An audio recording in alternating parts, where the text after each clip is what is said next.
Ahoy! New World released a surprise fix tonight, which for me was in a way a terrible surprise, but it was good in many other ways, so let's talk about that. First of all, they fixed an issue where some players were unable to redeem rewards from the Season Pass. Season Pass purchases and redemptions have been re-enabled with this outage resolved, but this will lead to some issues again with the Season Pass, maybe partially reset, which has happened plenty of times on some servers now. I've been reset I think 3 times at this point. And what this will mean short term is that your Season Pass may be lower in level and some rewards may be unclaimed, but they've already said that in the long run they will compensate for all of that, so that's just a matter of time. They fixed an issue where players could become disconnected from the server while crossing territory boundaries. In other words, while fast traveling. This happened quite a fair bit. I, for example, had this happening right as I was traveling to Scorpio, and because of it I arrived to Scorpio 2 seconds late, so that was fun. So I'm glad that they're sorting that one out because it was a fairly common issue. They also made some back-end server optimizations to improve operational performance. Of course, can't really tell how much of an impact that will have just from the statement. On the quest side, they fixed an issue where certain reworked main story quests became stuck in a bad state, preventing quest progress. A small number of impacted quests are not resolved with this fix, but will be resolved in the next hotfix. They're not stating anything about the faction quest specifically here, which I wouldn't necessarily count as part of the main story progress, so I'm assuming when they're saying a small number of quests were not fixed, that would likely imply that the faction quests are not fixed yet. I can't tell for sure, we'll find out very soon. They also fixed an issue where main story quest progression could become blocked if the player changed faction while at the Elysian Wilds territory entrance. That's a really unique one. Then there was the interact timer for the quest Tracking the Herd, where people were standing in line to interact with an object. You may have seen some screenshots of that. So that one should be solved now, no more standing in line. There are also some progression fixes which are quite relevant. First one is fix an issue causing story mode expeditions to drop loot above their intended gear score.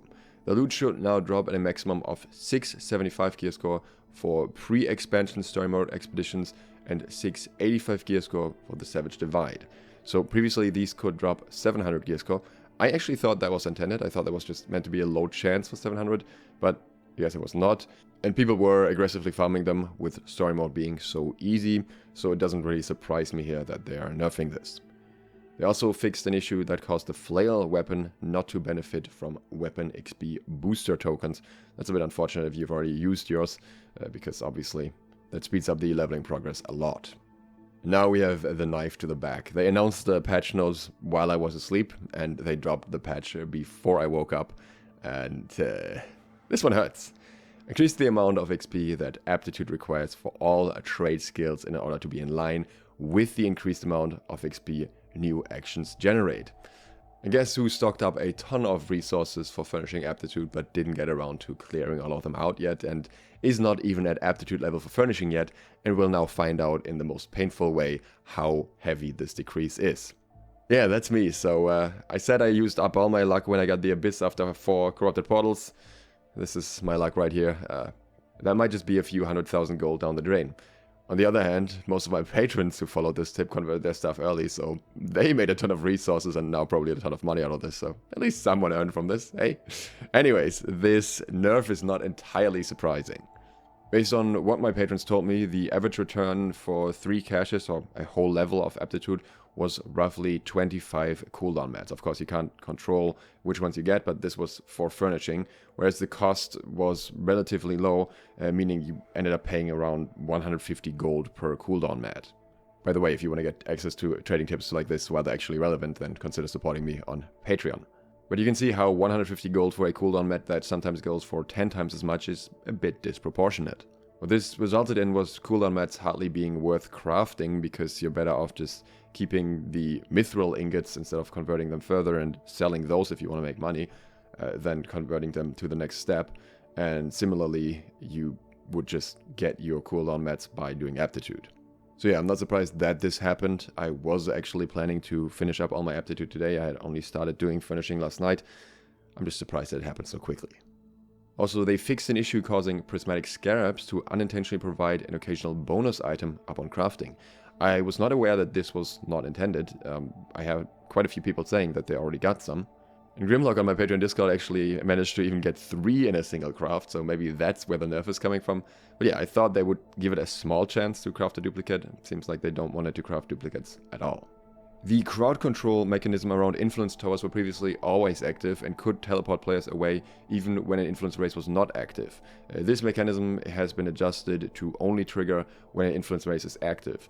Now, what I don't quite get here is how often this would actually be relevant at all. Like, how often do you have a massive group of players going near an influence tower while there's no influence race going on? But maybe this could be related to certain hotspots for farms. Maybe one of those mobs or whatever is standing near one of these hotspots, and people are going there for the mob and then are getting teleported out because they want to farm the mob, but the influence tower is there. Anyways, it's good, but I also hope that they can further reduce the teleporting at the towers. They have reduced it already. It's not nearly as annoying anymore, but I think it should just ideally not be a thing at all. I'd rather play on 10 frames per second than having completely imbalanced factions at a control point. Let us also say here, we understand the timing for this hotfix maintenance is not optimal, but it's critical that we address some of these high impact issues as soon as possible. We apologize for the inconvenience. I do not like that the aptitude is one of the high impact issues, but fair enough. Also, please note that there is another hotfix in the works to be scheduled in the next few days for additional issues that were not addressed in the maintenance. Again, this could be the faction mission still, I'm not sure, they weren't mentioned here, but there are a few other major problems that people are still running into, so hopefully that one is coming sooner rather than later. If you enjoyed the video so far and you want to hear more expansion related info, consider subscribing and clicking the bell. But I have one more thing that I want to talk about briefly in the context of this that I didn't really think of myself, but seeing the replies to this tweet, I kind of noticed that that's a bit unfair. So obviously it's good that the hotfix issues are happening as quickly as possible. I don't think anyone disagrees with that aspect. One thing that stands out a little bit that I think is a bit rough for especially people that don't have that much time to play is that they're fixing or changing a lot of the progression things before the weekend. Again, the gear score farm, the aptitude, all that stuff, that just makes things harder to get. And this now particularly affects the players that have the least time to play. So if you don't have any time to play outside of the weekend, then you will not be getting the 700 gear score stuff from lower level expeditions. You will not be getting the easier aptitude.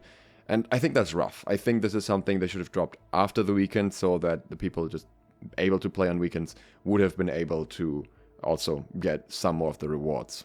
I understand that this can hurt the economy and the progression a little bit, but as someone who has a lot of time to play and who can play during the week and only has himself to blame for not doing the aptitude thing earlier, I think the progression in the expansion as a whole is sufficiently long that giving people a little bit of an advance here is not a major issue, and if they prepared before the expansion and they didn't have time to log on, I think that is kind of hitting the wrong people. It's of course not the end of the world, but I feel like it will leave a bit of a sour taste for those players that isn't really necessary. Just wanted to drop that as a quick food for thought that wasn't really on my mind before this. If you're interested in early trading and farming tips from a guy who gives you the right tips but then doesn't execute them quickly enough himself, consider supporting me on Patreon. Thanks to all of my patrons who already do exactly that. And thank you for watching. SLOTH out.